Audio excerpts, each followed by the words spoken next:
Maggie won, but not by much, and I stayed in the saddle the whole time, even though Butter galloped faster than he'd ever gone before. We followed Maggie's pony over 2 fallen logs, little soaring jumps, my first. By the time we pulled up on the outskirts of the town, both ponies blowing hard, Maggie's hair had come loose from its plait and her cheeks were bright red. She was laughing. She'd forgotten I ever looked scared. I knew Susan wasn't real, or if she was a tiny bit real, sometimes, at the very best, she was only temporary. She'd be done with us once the war was over, or whenever Ma'am changed her mind. Maggie couldn't come for Christmas dinner. She said she wished she could, but her brother was expected home from aviation training, and her father was coming from wherever he was doing secret war work, and they were all having their traditional Christmas. So of course she had to stay home. It'll be a miserable day, she said. Mum will be trying not to blubber over Jonathan, so she'll be snippy with everyone. Dad's wound up about Hitler and won't talk about anything but the war, especially since there's no hunting, and Mum hates talking about the war.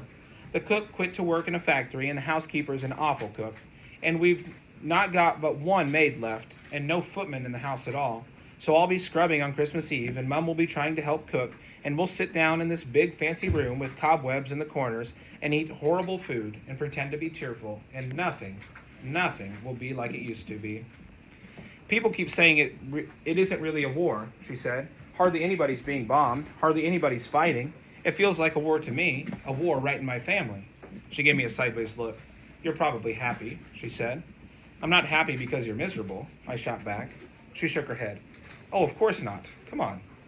We were riding again, but this time we took a path Maggie chose, through woods down to the beach. We had to stay on the far side of the barbed wire, but we followed the road along the beach and watched the waves crash against the shore. It amazed me how different the ocean could look from day to day. Susan took an axe and made us go with her out into somebody's field and cut down a little tree.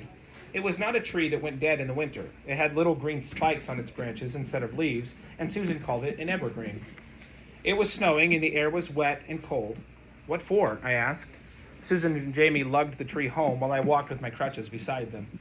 Christmas trees, Susan said, remind us that God is like an evergreen tree, even in winter, never dead.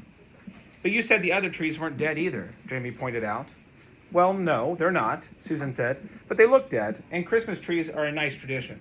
Green in the midst of winter, light in the midst of darkness. It's all metaphors for God. I ignored the word metaphor, but asked, what's Christmas got to do with God? Well, you would think I'd said something really odd. Susan gaped at me, mouth open, fish-like, and when she finally closed her mouth, she sputtered. Haven't you been learning anything going to church? I shrugged. Church was hard to follow. Sometimes the stories made sense, but mostly they didn't, and although the vicar seemed nice, I almost never actually listened to him. I might have liked the songs if I could have read them fast enough to actually sing. It turned out Christmas was Jesus' birthday. Jesus was the man hanging on the cross up in the front of the church. I already knew that part. So, easy enough. But then Jamie asked, how did they know when Jesus' birthday was? Susan said, well, I don't suppose they did know. Not absolutely. Jamie nodded. Like Ada and me. Right, Susan said. But we've got your pretend birthdays on your identity card, so we'll celebrate your birthdays on those days. Christmas is like that. Jamie said, was Christmas the birthday on Jesus' identity card? You stupid, I said. Jesus wasn't in a war. Don't call him stupid, Susan said. It was a stupid thing to say. Saying something stupid doesn't make you stupid, Susan said, luckily for all of us. We took the tree into the house and set it up in the corner of the living room. Susan put a string of little electric lights in its branches. She went into Becky's room upstairs and came out with a big box.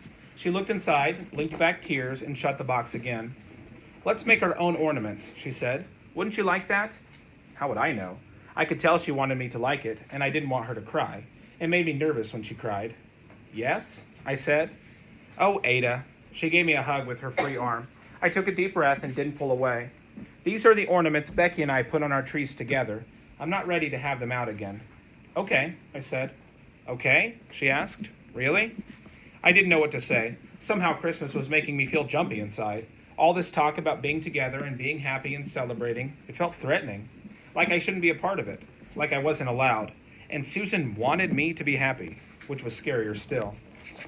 Ornaments were little pretty things you hung on a Christmas tree. Susan got out colored paper and scissors and glue. She showed us how to make snowflakes and stars. I worked hard to make mine as good as hers. Jamie cut his paper quick into ragged shapes. We hung them all up, ragged and careful both, And the tree did look pretty in the corner of the room. Bovril thought so too. He lay under it during the day, batting the lowest ornaments with his paws. Jamie wadded up some of the leftover paper, and in the evenings tossed it back and forth across the floor to Bovril to pounce upon. I hated sharing my bed with the cat. Sometimes I woke with a tail in my face, and there always seemed to be hair in the sheets. Jamie insisted he could only sleep if Bovril was tucked up with him, and Bovril, drat him, seemed to feel the same way. It snowed again. When I rode Butter over to Maggie's, snow balled up under his feet and clumped in the bottom of his tail. The whole world was white and sparkling. Snow in London didn't stay white for long. Maggie had been helping Fred every day since she'd come home, and on the days when I was there, we all worked together. Fred had started me properly jumping now, little jumps, but not today because the snow was too deep. You know you're supposed to get Susan a Christmas present, Maggie said as we measured oats in the feed room. Why? I asked. I'd heard about presents. I didn't get them. I didn't need to give them. I said so. Maggie rolled her eyes at me. Of course you'll be getting presents, she said. Susan is nice to you, not like some. I nodded. Some of the evacuees, those that were left, weren't treated very kindly. Not because of anything to do with them, but because they'd been put... Not because of anything to do with them, but because they'd been put with mean old hags who wouldn't have welcomed Jesus himself. At least that's what Jamie said. He talked to the other evacuees at school, and they were envious, that they hadn't been chosen last. So, Maggie said, you should get her something. It's only right. I haven't got any money. Not any at all. Don't you get pocket money? No. Do you? Oh, Maggie said. She chewed her bottom lip while she thought.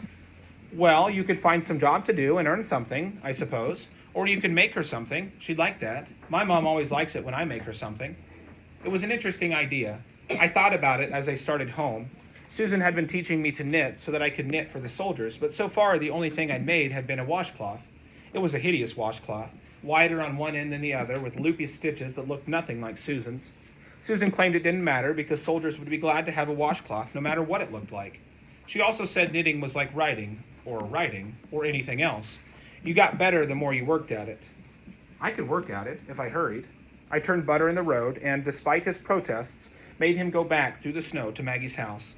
Fred looked surprised to see me. Trouble? He asked. I need some wool, I said.